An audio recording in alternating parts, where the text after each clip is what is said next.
It starts when you're 16. You buy a 1998 Mazda Miata for $600 from a guy who seemed genuinely relieved to be done with it. It has faded red paint, a soft top that leaks whenever it rains, and an exhaust that rattles like a tin can at anything above 3,000 RPM. To everyone else, it's just a slow, broken economic problem. To you, it's a starting point. Your garage isn't really a garage, it's just a cold concrete square attached to your parents' house that smells like old oil and forgotten projects. You prop a laptop on a step stool because you can't afford a proper monitor, and you start. You strip bolts, connect vacuum hoses the wrong way, and spend 40 minutes with an extractor kit for every simple mistake. The first modification is a cheap, no-name cold air intake. It doesn't make any real horsepower, but the sound changes immediately. Deeper at low revs, sharper up top. You sit in the driveway with the engine running, and you feel something shift inside you. Level 2. The car meet regular.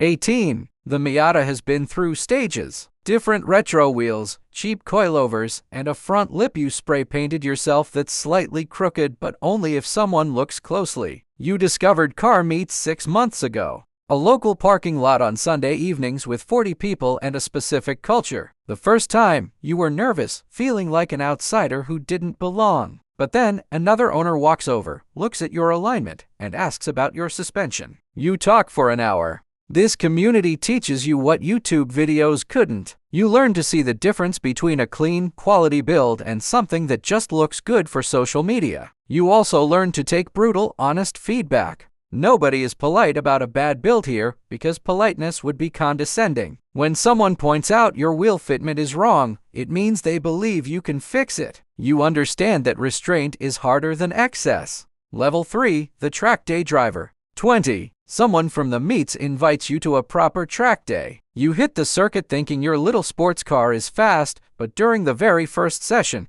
you realize you don't actually know how to drive. An experienced driver rides along and tells you 3 specific things. You're braking too early, carrying too much speed into corners, and your hands are way too tense on the wheel. You spend the rest of the day fixing one mistake at a time. After this, your budget shifts completely. No more cosmetic mods. You buy brake pads with high heat resistance, premium fluid, and sticky track tires because mechanical grip is everything. You tear out the soft top mechanisms and the passenger seat without hesitation. The track doesn't care about comfort. The car gets faster, and you get faster with it. You realize a car and its driver must develop in perfect parallel. Level 4. The serious builder. 23. The Miata is gone, sold to a kid who reminds you of yourself 4 years ago. With your savings and a small loan, you buy a 2004 Subaru Impreza WRX STI, a legendary platform with a massive performance ceiling.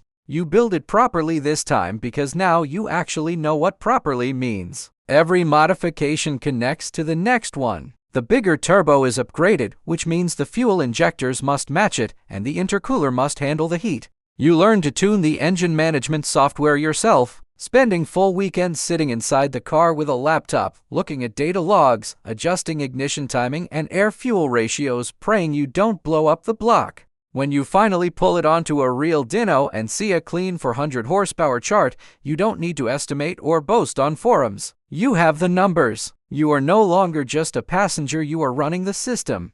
Level 5. The professional tuner.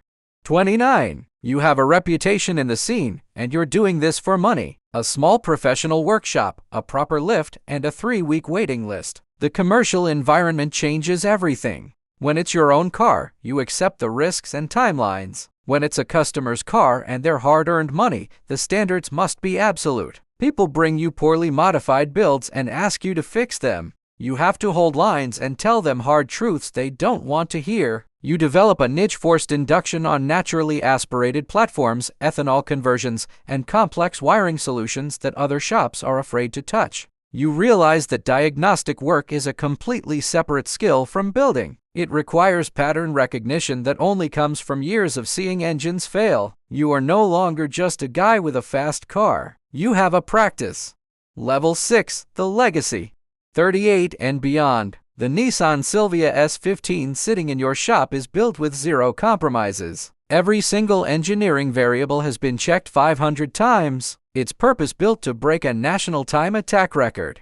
You spent 9 months building the custom engine yourself because at this level, no one else will know its limits the way you do. On race day, the record falls by a margin that surprises even you. But you don't throw a wild party. You just drive home, sit in your quiet kitchen, drink something hot, and think about that 16-year-old in the concrete garage with a laptop on a step stool. Your real legacy isn't the medal, the lap times, or the trophies. It's the young mechanics you've trained who now run their own practices. And somewhere right now, another kid is stripping a bolt, feeling stupid, but about to start the exact same journey.